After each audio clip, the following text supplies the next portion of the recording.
말씀을 가지고 지혜자의 선택이라는 제목으로 함께 나누려고 합니다. 지금도 그렇습니다만 옛날 미국 대학들은 주로 기숙사가 있었습니다. 전교생이 거의 기숙사 생활을 하지 않습니까?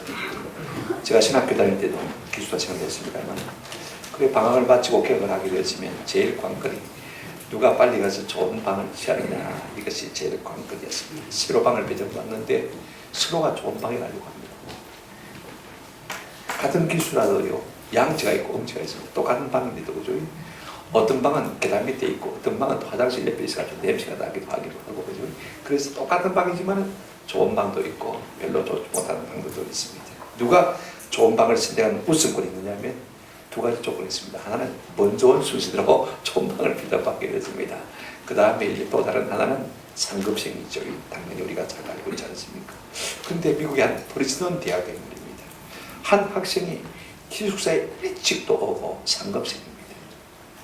그런데 누구나가 가기 싫어하는 계단 밑에 방을 자기가 스스로 선택을 하는 겁니다. 관장이 참 기이하게 생각했어요. 그래서 참 특이하다. 총장님께 보고를 했습니다. 총장도 가만히 생각해보니까 누구나가 서로 좋은 방을 택하려고 하는데 말입니다. 그죠? 자기가 제일 먼저 왔음에도 불구하고 상급생에 불구하고 계단 밑에 아무도 가지 않는 방을 선택하려고 하니까 이 학생이 장차 뭐가 될까 싶어서 내가 기억을 해야 되겠다 싶어서 이름을 수집해 메모를 준비했습니다. 이름이 존 스미스.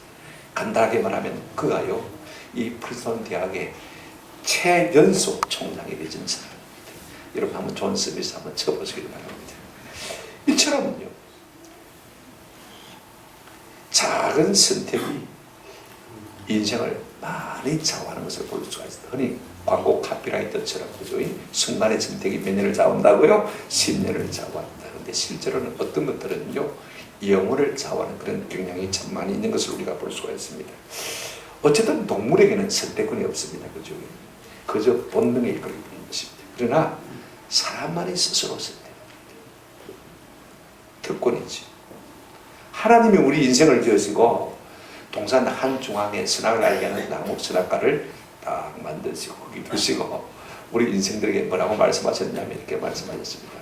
내가 적을 먹는 날에는, 그 열매를 먹는 날에는 정령 말이라 죽을 것이다.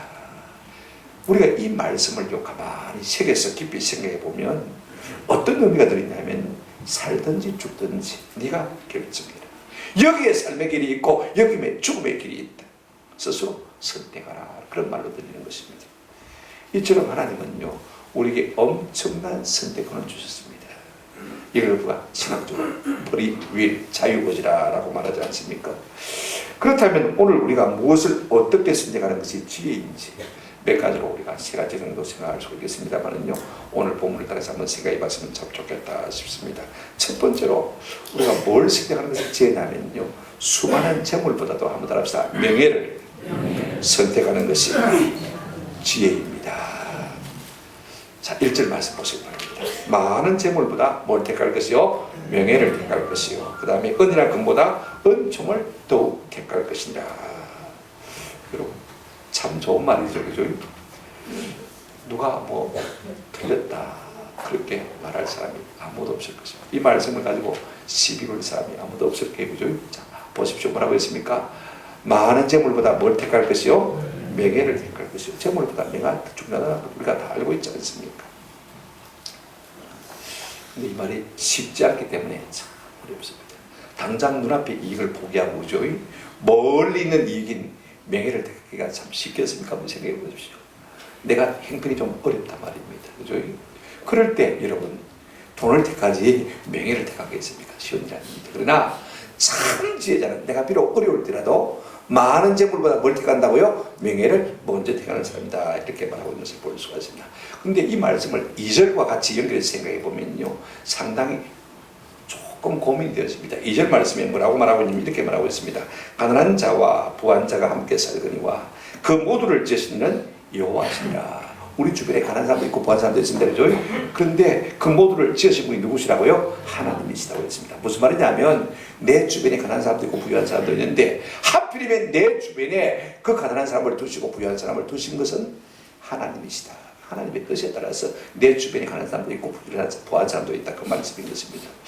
그렇게 되어지면 조금 우리가 심각해집니다. 왜냐면요, 자 보십시오. 나도 가난한데 그들에게 뭔가 은총을 베풀어야 된다고 생각하면요, 부담이 됩니까 안 됩니까? 부담이 되잖아요. 나는 가난한데 저는 부자입니다. 그죠? 그런데 뭔가 내가 저들에게 호의를 베풀어야 된다고 생각할 때 왜 내가 베풀어야 되는데 저들은 부자인데. 그죠? 그래서 여러분, 많은 재물보다 명예를 선택하기가 상당히 어려워지는 것을 우리가 느낄 수가 있습니다.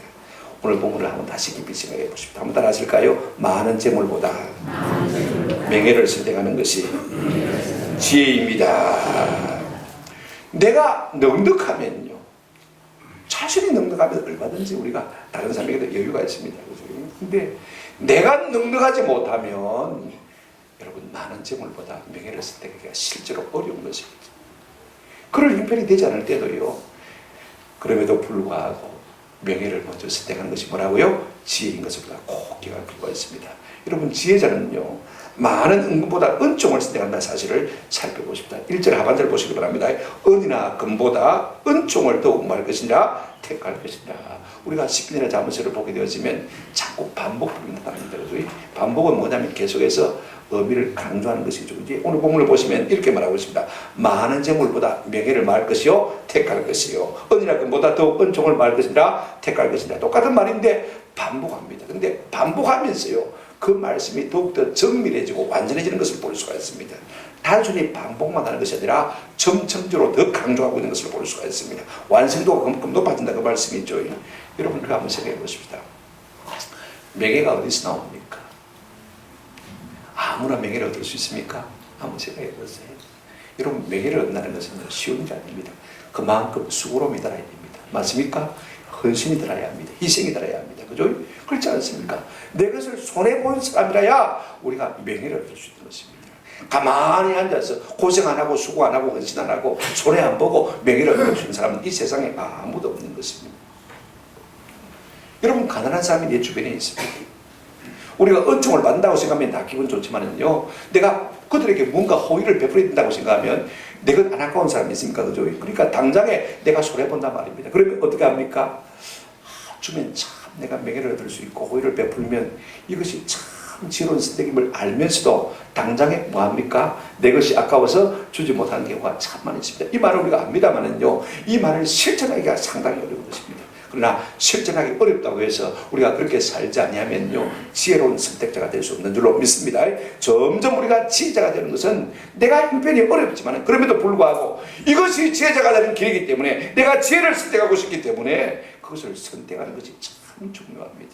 중요한 것은요, 내가 희생하며 살아야 된다, 헌신하며 살아야 된다, 봉사하며 살아야 된다, 내 것을 주는 것이 지혜다, 그렇게 생각하면 참 우리가 그럼 나는 손해만 보고 살아야겠냐? 그죠? 그런 생각을 우리가 할 수가 있습니다. 우리가 많은 사람들이요, 그래서 자기 것 참 인색하고 어쨌든 남의 것이라도 조금 더 가져오려고 하는 것을 많이 애쓰는 것을 볼 수가 있습니다. 우리 주부들 시장에서 비싼 거 살 때는 별로 아깝습니다만은 콩나물을 살 때 그죠? 깎는 것을 볼 수가 있습니다.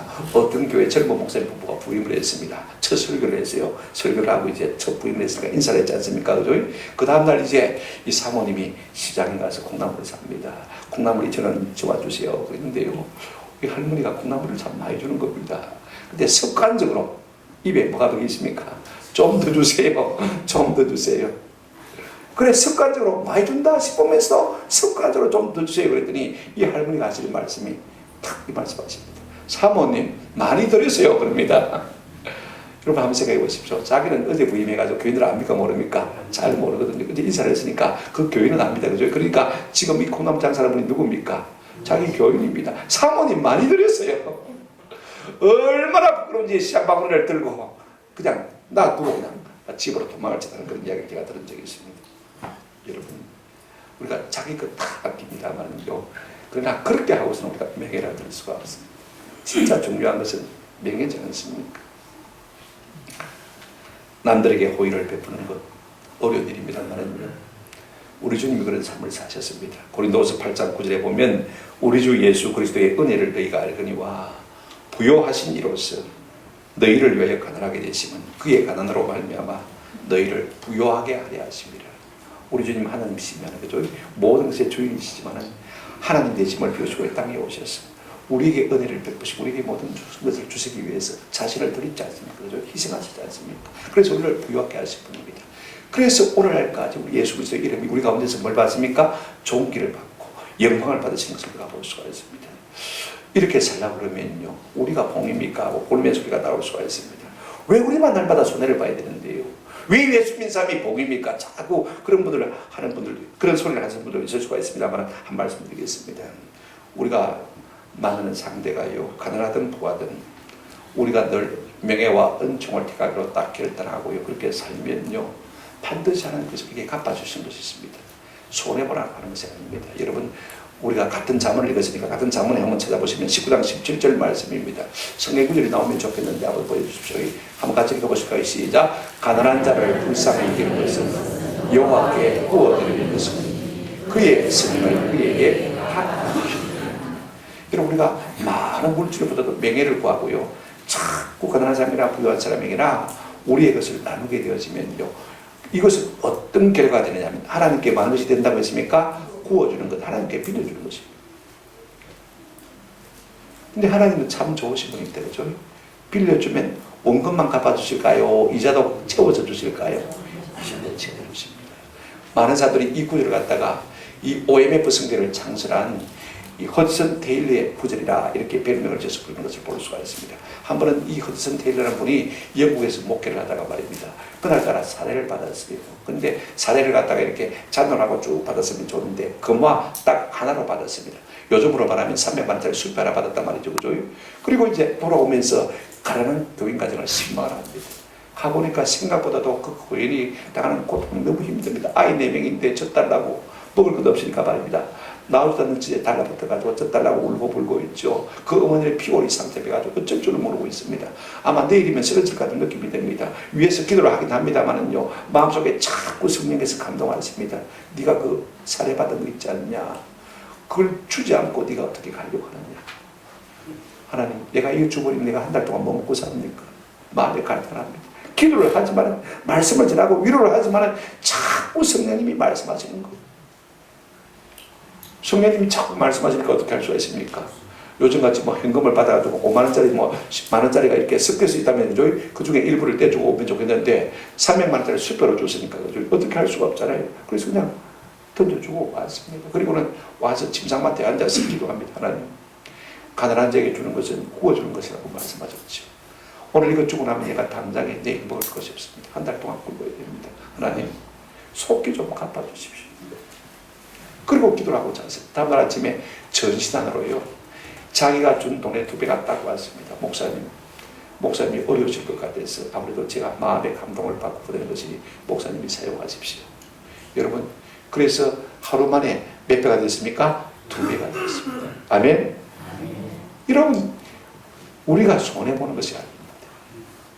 많은 물질보다 재물보다 명예를 선택하는 것은요, 결단코 손해보는 장사가 아니라는 것입니다. 우리가 하나님 자들에게 구워줄 때 하나님께 빌려준 것이 되어지고요, 그것이 곧 다시 상급으로 우리에게 돌아온다는 사실인 것입니다. 저는 우리가 이 같은 지혜로운 선택자가 되시기를 주님의 이름으로 축원합니다. 두 번째, 우리가 지혜자는 어떤 선택을 하냐면요, 한번 더 합시다. 만용과 보기보다 겸손과 숨김을 선택합니다. 이게 선택입니다. 오늘 3절 보실까요? 슬기로운 자는, 분별 있는 자는, 신중한 사람은 재앙을 보면 마에도 숨어 피하여도, 어리석은 자는 나가다가 뭐 하느니라? 해를 얻느니라. 똑같은 말씀이 잠언 27장 12절 말씀에 있습니다. 슬기로운 자는 재앙을 보면 숨어 피하여도 어리석은 자들은 나가다가 해를 받느니라. 단수 복수 조금 차이가 있고요, 문장은 똑같습니다. 원문까지 똑같습니다. 자, 이 말씀이 무슨 말씀인가? 여러분, 두 가지로 한번 생각해 보십시다. 슬기로운 사람은요, 해를 보면 어떻게 합니까? 재앙을 보면 숨어 마저 피한다. 이렇게 말하고 있는 것을 볼 수가 있습니다. 여기 재앙이라고 번역한 단어는 위험이나 질병이나 악죄를 말하는 것을 볼 수가 있습니다. 그 다음에 모든 불행들을 말하는 것입니다. 많은 사람들이요, 이렇게 하면 참 좋겠는데 그렇지 않습니다. 특별히 슬기로운 사람만요, 재앙을 보면 숨어 피하는 것을 볼 수가 있습니다. 여러분, 왜 그렇게 하는 것입니까? 내가 용기가 없었어요? 비겁했어요? 비겁해서 그런 결단한 거 아닙니다. 여러분, 악이 다가오는데, 불행이 다가오는데, 그죠? 그 다음에 질병이 우리 가운데 다가오는데 내가 뻣뻣하게 고개 들고 이기겠다고 한 사람이 어리석은 사람입니다. 여러분, 용기가 없어서 그렇지 않습니다. 참 지혜로운 사람은요, 중요한 것 딱 하나 있습니다. 한번 따라합시다. 인생의 약함을 아는 사람입니다. 진짜 설계가 뭐냐? 내 인생이 강한 존재가 아니라는 것입니다. 물론 우리 주변에는 강하게 보이는 사람도 있습니다만요, 그러나 사실은 모든 인생이 다 약합니다. 재앙이 우리 가운데 다가올 때요, 그 재앙을 이길 사람이 누가 있습니까? 질병이 우리 가운데 다가올 때 누가 이길 수 있는 사람이 있습니까? 없습니다. 여러분, 죄가 우리 가운데 다가오는데 그 죄를 맞서서 이길 사람이 누가 있습니까? 없습니다. 요셉 이야기 할까요? 요셉이 보디발의 집에 종으로 팔려갔습니다. 신실합니다. 충성됩니다. 그죠? 참 똑똑합니다. 지혜롭습니다. 하나님 은혜가 쓰고 있으니까요, 사람들 가운데 여전히 돋보입니다. 그래서 가정 총무가 되어집니다. 노예이면서도 가정 총무가 되고 집사가 되어지는 거예요. 그런데 누가 눈독을 들었냐면 이 보디발의 아내가 눈독을 들입니다. 틈만 나면 자꾸 치근거립니다. 같이 동침한다고 말입니다. 근데 그날 집무실에 들어갔는데 그 집에 아무도 없는 것입니다. 아마 일부러 그런 환경을 만들었겠죠. 그죠? 그리고 난 보디발의 아내가 와서 동침하다고 합니다. 여러분, 창세기 39장 12절 보시면 바른 성경이 이렇게 표현하고 있습니다. 그때 그 여자가 요셉의 옷을 붙잡고 말하기를 나와 동침하자. 그러자 요셉은 자기 옷을 그 여자의 손에 벗어버려두고 한번 합시다. 밖으로 도망쳐 나가니라. 도망치는 거죠. 여러분, 죄가 우리에게 다가올 때요, 그 죄와 맞닥뜨려서 싸워서 이길 수 있는 사람이 없습니다. 여러분, 죄는 피하는 것이 여러분 상책입니다. 36개란 말이 있지 않습니까?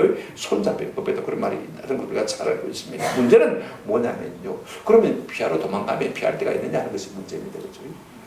어디로 피할 것인가 참 문제가 되는 것을 볼 수가 있습니다. 여러분, 잠언 18장 10절 제가 전에도 설교했습니다만, 여러분, 우리가 어디로 피하는 것이 상책이냐? 여호와의 이름은 경관망대라. 의인은 거기로 달려가서 안전함을 얻느니라. 잠언 18장 10절 말씀입니다. 여러분, 우리가 어디로 달려가야 되겠습니까? 우리의 경관망대 대신 하나님께로 달려가서 안전함을 얻는 은혜가 있기를 주의 이름으로 축원합니다.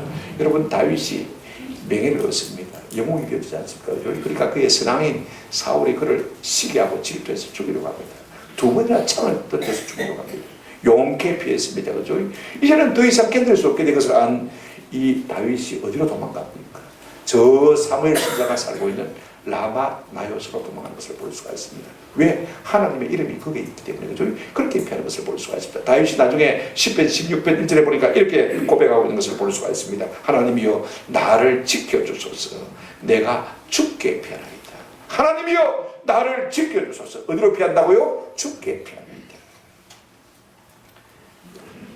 슬기로운 사람은요, 재앙을 보면 피하여 도망가는 은혜가 있는 줄로 믿습니다.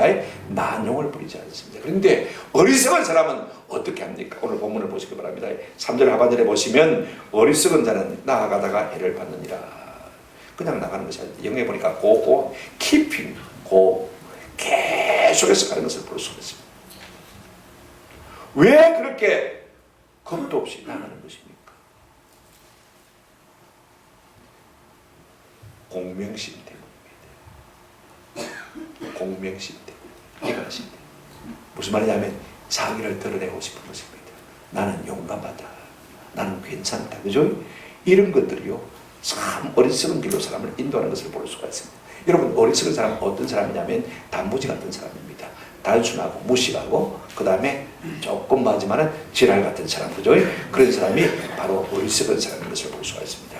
여러분, 잠언 14장 12절에 보면 사람들이 보기에 어떤 그런 필경은요, 바르게 보이지만 한번 따라합시다. 필경은 사망의 길이라. 어리석은 자가 볼 때는 그 길로 나가면 내가 이길 것 같고 내가 승리할 것 같고 내 이름이 드러날 것 같지만은요, 그러나 필경은 무슨 길이라고요? 사망의 길과 상당히 많이 있다는 것을 볼 수가 있습니다.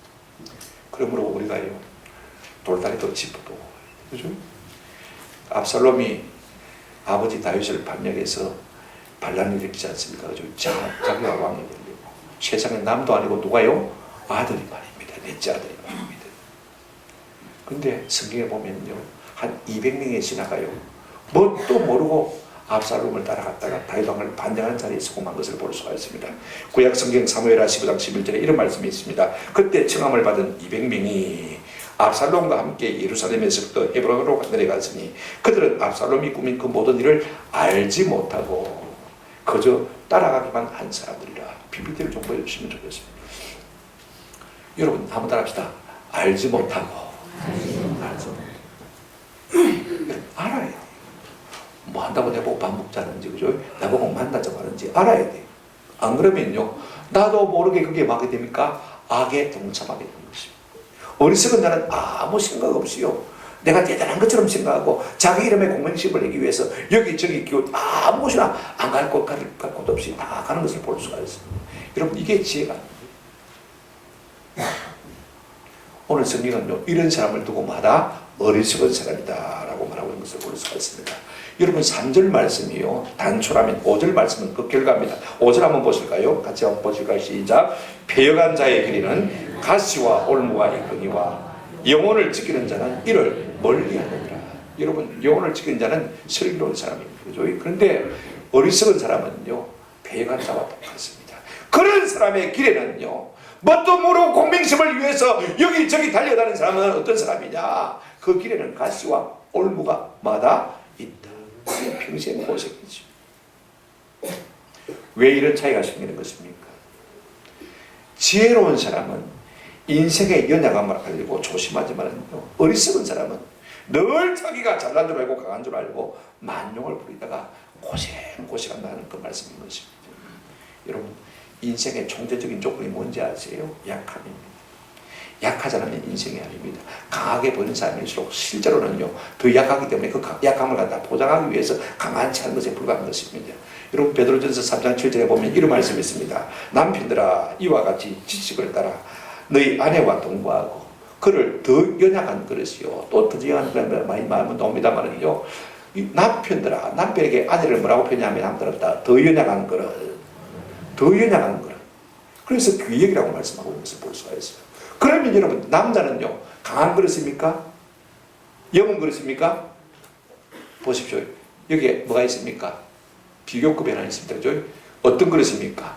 더 연약한 그릇이죠. 그러면 남자는 무슨 그릇이란 말입니까? 연약한 그릇. 남자도 별 수 없이 뭐라고요? 약한 그릇이다. 그 말인 것입니다. 제가 왜 이 말을 합니까? 우리 인생이 다 약한 것입니다. 유명한 정서가이신 스카펙이 아직도 가야 할 길이라는 책 첫머리를 이렇게 시작하고 있는 것을 볼 수가 있습니다. Life is difficult. 인생은 어렵다, 힘들다, 이렇게 표현하고 있는 것을 볼 수 있습니다. 그렇게 해서 책을 서술하고 있는 것을 볼 수가 있습니다. 왜 인생이 힘들고 어려운 것입니까? 한번 합시다. 우리 인생이 약하기 때문입니다. 약하지 않은 인생이 아닙니다. 그래서 우리 하나님 우리에게 늘 이렇게 말씀하십니다. 두려워하지 말라, 놀라지 말라. 내가 너와 함께합니다. 내 의로운 오른손으로 너를 붙들리라. 내 오른손으로 너를 도와주리라. 아멘. 하나님이 우리를 도와주시기로 기뻐하시는 것을 볼 수가 있습니다. 우리가 약하지 않다면 뭐 때문에 도와주신다고 했습니까? 우리 예수님은 마태복음 8장 11절에 보면 이렇게 말씀하고 있습니다. 이는 이사야 선자 이사야를 통하여 하신 말씀에 한번 더 합시다. 우리의 연약한 것을 친히 담당하시고 우리의 연약한 것을 대신 짊어 주시기 위해서 이 땅에 오셨다는 것입니다. 우리가 우리의 죄값을 어떻게 할 수가 있습니까? 할 수가 없으니까 우리 주님이 대신 십자가를 져주시기 위해서 이 땅에 오신다는 말씀입니다. 그러니 연약한 우리는요, 주님의 도우심을 받을 필요가 있는 것입니다. 여러분, 성령님도 같이 마찬가지입니다. 로마서 8장 26절에 뭐라고 말씀하셨냐면 이렇게 말씀하고 있습니다. 이와 같이 성령도 우리의 연약함을 마시나니 도우시다니. 8장 26절입니다. 이와 같이 성령도 우리의 무엇을 도우신다고 했습니까? 연약함을 도우신다고 했습니다. 왜 도우시는 것입니까? 우리가 약하게 되는 것입니다. 그러므로 우리 가운데 재앙이 다가올 때, 질병이 다가올 때, 악이 다가올 때, 우리를 향해서 죄악이 우리를 향해서 달려올 때 우리가 주께로 피하는 은혜가 있기를 주님의 이름으로 축원합니다. 주 날개 위 내가 편안히 있으니 밤 깊고 비바람 불어쳐도 아버지께서 날 지켜주시니 거기서 편안히 쉬리로다. 우리가 주님의 날개 아래 피하는 은혜가 있기를 주님의 이름으로 축원합니다. 세 번째로 가장 중요한 것 있습니다. 여러분, 진짜 최고의 지혜가 뭐냐? 오늘 4절 말씀입니다만 겸손과 여호와 경외함을 선택하는 것이요 최고였지요. 세상 사람들은 이 가치를 별로 잘 모릅니다. 네 쪼대로 살아라고 합니다. 그것이 진짜 좋은 줄로 압니다만요, 성경은 그렇게 우리에게 말하고 있지 않습니다. 사절 한번 맞춰보실까요? 시작. 겸손과 여호와를 경외하며 보상은 재물과 영광과 생명이다.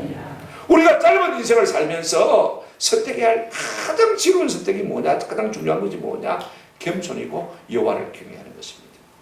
여러분, 이것 붙들지 못한 사람은요, 사실은 인생의 실패자고 조금도 다를 바가 없는 것입니다. 겸손이 뭐예요, 여러분들? 우리가 겸손 모르는 사람 없잖아요, 그죠? 근데 성경은 이렇게 말하고 있습니다. 잠언 우리가 18장 12절을 보시면 사람의 마음의 교만은 멸망의 선봉이요 겸손은 존귀한 자입니다. 이걸 갖다가 현대 성경은 이렇게 번역하고 있습니다. 사람이 망하려면 한번 합시다. 먼저 교만해지고, 사람이 존경받으려면 먼저 겸손해진다. 지금 태도를 보면요, 저 사람이 망할 사람인지 저 사람이 존귀할 사람인지 다 구분이 되는 것입니다. 여러분, 겸손한 사람은 앞으로 차츰차츰 점점 뭐하게 되십니까? 존귀한 사람이 되겠지만, 교만한 사람은 점점 망하는 길로 간다, 이렇게 말하고 있는 것을 볼 수 있습니다. 그러니까 겸손이 얼마나 중요한지를 우리가 알 수 있겠죠. 여러분, 겸손한 자에 대해서 하나님에 대한 태도가 무엇이냐면요, 겸손한 자에게는 하나님께서 뭘 주시기 원하십니까? 은혜 베푸시기 원하는 것을 볼 수 있습니다. 구약성경도 마찬가지고 신약성경도 마찬가지고 겸손한 자에게는 은혜를 주십니다. 그러나 교만한 자는요, 어떻게 하십니까? 하나님 교만을 참 싫어하시는데, 한번 더 합시다. 교만한 자를 비웃으시며, 교만한 자를 따라합시다. 교만한 자를 물리치신다. 성경주로 빨리 안 보여주니까 제가 막 요약해서 말씀드립니다. 사람이 교만하면 점점 낮아지는 것입니다. 하나님이 교만을 제일 싫어하세요. 우리가 잠언 6장 16절 17절에 보면 여호와께서 미워하시는 것 6, 7가지가 있는데, 그 첫 번째가요 뭐냐면 17절 보시면 곧 교만한 것. 하나님이 제일 싫어하는 것 6, 7가지가 되는데, 첫 번째가 뭐라고요? 교만한 것. 교만을 제일 싫어하십니다. 그러면 여호와 경외하는 것이 무엇이냐? 영어 성경에 보니까 fear of God, 하나님을 두려워하는 것이라고 말씀하고 있습니다. 여호와를 경외한다는 것은 하나님 뭐 하는 것입니까? 두려워하는 것입니다. 우리가요, 세상에 어떤 것도 두렵지 않을 수 있는 은혜가 뭐냐면요, 한번 따라합시다. 하나님 한 분만 두려워하면 어떤 것도 두려워하지 않을 수 있는 은혜가 있습니다. 아멘. 여러분, 질병도 두렵지 않습니다. 사람도 두렵지 않습니다. 아멘. 재앙도 환경도 질병도 두렵지 않습니다. 하나님 한 분만 두려워하면요, 우리가 어떤 것도 두려워하지 않을 수 있는 은혜가 있는 것입니다. 근데 놀라운 것은요, 잠언 9장 10절에 이렇게 말씀하고 있습니다. 여호와를 경외하는 것은, 한번 합시다. 지혜의 근본이요. 하나님을 경외하는 것이 어떤가는 지혜라, 최고의 지혜라. 아멘. 내가 최고다, 내 경험이 최고다, 내 인생이 최고다, 과학이 최고다. 여러분, 아닙니다. 하나님이 최고죠. 그 최고이신 하나님을 경외하고 하나님을 두려워하는 것이 인생의 최고의 뭐라고요? 지혜다. 지혜의 근본이라고 했으니까 말입니다. 첫째로 우리가 생각할 것은, 최고의 지혜는 겸손과 여호와를 경외하는 것입니다. 여기에 겸손과 여호와를 경외하는 것 두 가지를 썼는데요, 사실은 제가 보기에는 한 가지예요. 그죠? 겸손합니까? 하나님을 두려워합니다. 하나님을 두려워합니까? 겸손한 사람입니다. 맞습니까? 근데 성경에 우리가 다른 영어 번역을 보내보니까 이렇게 번역했습니다. NIV 성경인데 humility is the fear of Lord, 이렇게 썼습니다.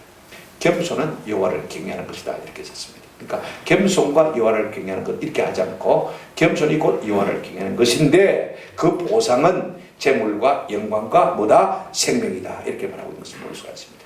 겸손이 곧 뭐라고요? 여호와를 경외하는 것. 여러분, 진짜 하나님을 두려워하는 사람은요, 겸손할 수밖에 없습니다. 그죠? 진짜 겸손한 사람은 누구를 두려워합니까? 하나님을 두려워할 수밖에 없는 것입니다. 우리가 이왕에 무엇을 선택해야 한다면요, 가장 지혜로운 것을 선택하는 것이 진짜 지혜인 줄로 믿습니다. 지혜의 근본이 뭐라고 했습니까? 여호와를 많은 거요? 경외하는 것. 저는 여러분들이 진짜 좋은 것을 붙들기를 원한다면 하나님 한 분을 두려워할 줄 아는 이 마음을 가지시는 은혜가 있기를 주의 이름으로 축원합니다. 우리가 겸손하고 겸손하면 세상에서 자꾸 우리가 무시당하는데요. 그죠? 세상 사람들은 겸손의 가치를 그렇게 중요하게 생각하지 않습니다. 겸손하면 겸손할수록 자꾸 짓밟으려고 그럽니다. 그죠? 그러면 내가 손해보는데, 그러면 내가 날마다 짓밟혀야 됩니까? 이렇게 우리가 질문할 수가 있습니다. 근데 놀라운 것은요, 베드로전서 5장 6절에 이렇게 말하고 있습니다. 그러나 하나님의 능하신 손 아래에서 겸손하라. 한번 더 합시다. 때가 되면 너희를 높이시리라. 우리를 높여주시는 분이 누굽니까? 하나님이시다. 그렇게 말씀하고 있습니다. 사람은 우리가 겸손하면 겸손할수록 뭐 한다고요? 짓밟는데, 하나님 거꾸로 뭐 한다고 했습니까? 우리를 높이시겠다. 때가 되면 그렇게 하신다고 말씀하고 있습니다. 여러분, 우리가 다니엘을 잘 알고 있습니다만은요, 다니엘이 유대 포로 아닙니까? 바벨론 제국의 제상에 되어집니다. 3명의 제상 가운데서 어떤 제상에 되어집니다. 다리오 왕이 이 다니엘을 너무 잘 봤어요. 그러니까 여러분, 시기 질투하는 사람이 생겨납니다. 드론돌이 본돌 빼려고 하네. 그죠? 우리라도 시기하고 질투할 수 있습니다. 그래서 이 다니엘의 흠을 찾기 시작했습니다. 그걸 긁고 넘어져야, 꺾어버려야 자기네 자리에 올라가니까 말입니다. 그런데 아무리 틀어도 먼지가 나오지 않습니다. 뭐밖에 없냐면요, 하루에 3번 하나님 앞에 기도하는 것밖에 없습니다. 그래서 이 사람들이 다니엘을 쳐내려고 어떤 음모를 꾸미냐면, 왕이 가서 그런 음모를 꾸몄습니다. 지금 왕권이 흔들리고 있으니까 말입니다. 왕이시여, 앞으로 30일 동안 어떤 신에게나 어떤 사람에게 기도하면 사자굴에 던져넣는 법을 정하십시다.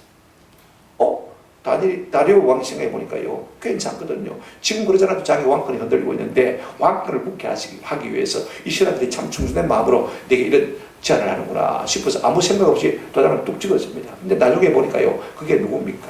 다니엘을 쳐내기 위한 업무에 불과한 것을 알았습니다. 그죠? 자, 그때는 늦었죠. 다니엘이 계속 기도합니다. 그러니 고발합니다. 그러니까 어떻게 됩니까? 사자굴에 던져야 되죠. 바벨론 왕이, 대왕이 도장을 딱 찍었으니까 못 지켜야 돼요. 할 수 없죠. 밤새도록 울면서 다음날 아침에 사자굴 앞에 가서 다니엘을 이름 부릅니다. 다니엘아, 살아계신 하나님이 너를 살려주시더냐? 그랬더니요, 그냥 자기는 그냥 탄식하는 소리로 이야기했는데, 사자굴 속에서 음성이 들립니다. 왕이시여, 만세 수하옵소서. 하나님이 어젯밤에 천사를 보내서 사자의 입을 봉하사 내 생명을 마셨다고요? 지켜주십니다.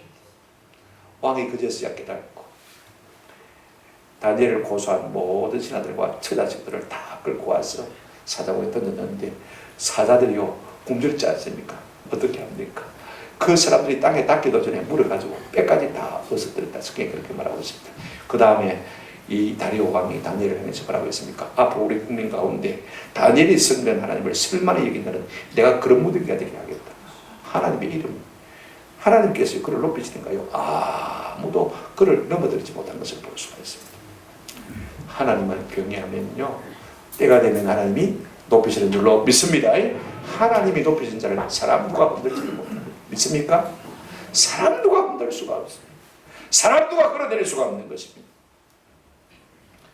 여러분, 최고의 지혜는 뭐냐면요, 하나님을 얻고 하나님께 속한 것을 얻는 것이 최고의 지혜입니다. 오늘 본문 다시 보시기 바랍니다. 4절에 겸손과 여호와 경외함의 보상은 그랬습니다. 보상은 무엇이라고 했습니까? 재물과 그 다음에 영광과 생명입니다. 우리가 하나님 속에 재물과 영광과 생명이 다 들어있습니다. 사람이 얻는 건 아닙니다. 내가 취하는 거 아닙니다. 여러분, 하나님은요, 하나님을 경외하는 이 단지 속에 우리가 가장 좋아하는 재물과 영광과 생명을 숨겨놓은 줄로 믿습니다. 우리가 하나님 경외하기만 하면 하나씩 얻어내서 주는 것입니다. 여러분, 사람이요, 제일 먼저 갖고 싶은 것이 무엇입니까? 돈 좀 갖고 싶잖아요. 재물 있으면 좋겠고, 돈 좀 벌면 뭐합니까? 밖에 나가서 회장 자리 하나 하려고 여기저기 끼고 다닙니다. 그죠? 무슨 그룹에 가서 청년 에이스 가든지 라이온즈 클럽 아멘산 가든지 아니면 동창회 가든지 무슨 여기 모임이 많아요. 세상 가보니까요, 별의별 모임도 많아가지고 검정 경찰서 가보니까 밑에 무슨 지혜가 15, 16개 있더라고. 아이고, 엄청나요. 그 명예답 부분입니다. 어떤 의사들 그거 하나 연장하면서 1년에 한 800만 원, 1000만 원 내놓더라고. 그 돈 가지고 하나님 앞에 들으시면 얼마나 좋겠나 아시고 생각이 듭니다만. 그래, 이제 돈 있으면 뭐 찾습니까? 영광, 명예 찾습니다. 그죠? 그래가지고 조금 인기 올라가면 국회의원 한번 나옵니다. 그죠? 그래가지고 권력을 누리면 권력의 맛을 보면 그것도 괜찮잖아요. 그죠? 그러면요, 자, 보십시오. 돈 있어요. 명예 있어요. 빨리 죽고 싶겠습니까? 영원토록 살고 싶겠습니까? 여러분은 어떻게 하겠습니까? 돈 있어요, 명예 있습니다. 그죠? 안 죽고 안 아프고 영원토록 누리고 살고 싶지 않겠습니까? 그죠? 이게 사람의 마음입니다. 자, 그런데요, 오늘 본문에 보십시오. 겸손과 여호와의 경외함의 무엇은요? 보상은 뭐라고 했습니까? 재물과 그 다음에 뭐요? 영광과 뭐요? 생명이라고 했습니다. 여러분, 그런다고 해서 내게 물질이 오는 것도 아니고 내게 명예가 오는 것도 아니고 내게 생명이 주는 것도 아닙니다. 하나님은요, 겸손과 여호와를 경외하는 여기에 재물과 영광과 생명을 숨겨주신 줄로 믿습니다. 온갖 좋은 것들이 빛들의 아버지께로부터 오는 줄로 믿습니다. 우리 하나님은요, 여호와를 경외하는 자를 위해서 참 좋은 것을 쌓아두셨습니다. 시편 34편 7절부터 10절 말씀을 제가 읽어드리겠습니다. 여호와의 천사가 주를 경외하는 자를 불러 진치고 그들을 건지시는도다. 너희는 여호와의 선하심을 맛보아할지어다. 그에게 피하는 자는 복이 있도다. 너희 성도들아 여호와를 경외하라. 그를 경외하는 자에게는 한번 따라합시다. 부족함이 없도다. 하나님 경외하면요, 하나님이 재물 주시고 영광 주시고 생명 주시니까 이게 다 하나님의 손에 있는 거니까, 그죠? 하나님께 있는 것이니까 우리가 하나님을 선택하는 뭐라고요? 지인 것입니다. 하나님을 경외하는 것이 뭐예요? 진정한 지인 것입니다. 마지막에 이렇게 말하고 있습니다. 젊은 사자는 궁핍하여 줄일지라도, 젊은 사자는 궁핍하여 줄일지라도 여호와를 찾는 자는 모든 좋은 것에 부족함이 있다 없다? 부족함이 없으리로다. 할렐루야. 여러분, 결국 인생의 문제는 선택의 문제입니다. 이것이 지혜를 가름하는 것을 볼 수가 있습니다. 참 지혜는요, 눈에 보이는 지금 당장 좋은 것이 아닙니다. 한번 합시다. 차츰 좋은 것입니다.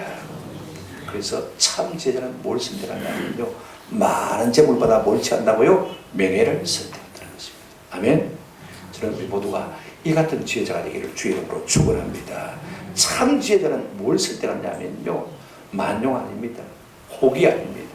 한번 합시다. 겸손과 숨김을 선택합니다. 많은 사람이요, 자기를 드러내고 싶어서 견딜 수 없습니다. 조그마한 공이라도 있으면요, 그것 자랑하고 싶어서, 떠벌리고 싶어서 베네벨 수다. 반찬한 살면 이러고 다니는데, 그죠? 그게 인간 자랑하고 싶은 거지. 그러나 여러분, 진짜 지혜는요, 숨기고 숨기는 것이 지혜잖아요. 사람에게 보이려고 하면요, 이미 마태복음 6장에 너희 상을 뭐 했다? 받았다 그랬습니다. 어리석은 것입니다.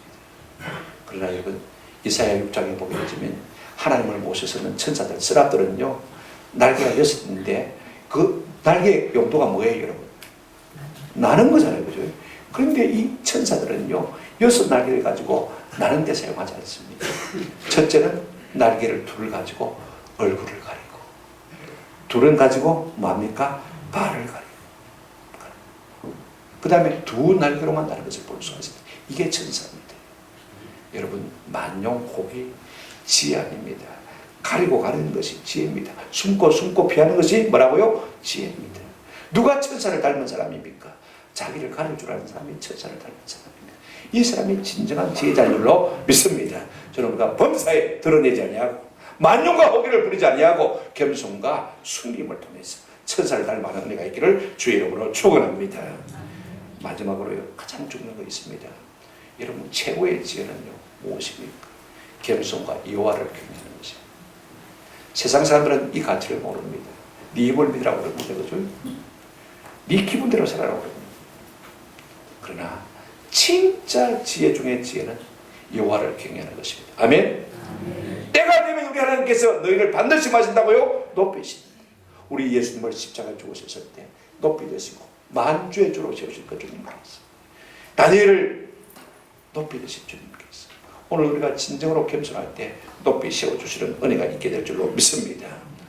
우리가 세상에 속한 것 아니고 하나님께 속한 겸손과 여호와를 경외하는 이 놀라운 은혜를 선택함으로 말미암아 우리 하나님의 물질, 재물, 영광, 생명 주시는 은혜를 날마다 경험하며 살아가는 저와 여러분 되시기를 주님의 이름으로 축원합니다. 자기 개발 아닙니다. 한번 따라합시다. 신앙생활.